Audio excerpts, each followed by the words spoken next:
Hello guys, if you wanna use face unlock on your Motorola One Zoom, for the first you have to go to the settings.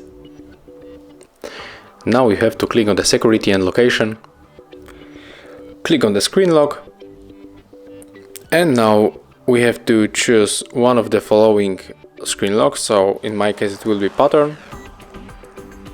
And draw it again. Click on the confirm. Click done. And now we can set up the face unlock.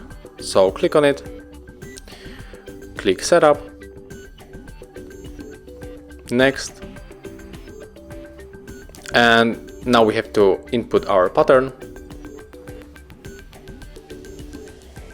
And as you can see, our face was scanned, so click on the next, we got it.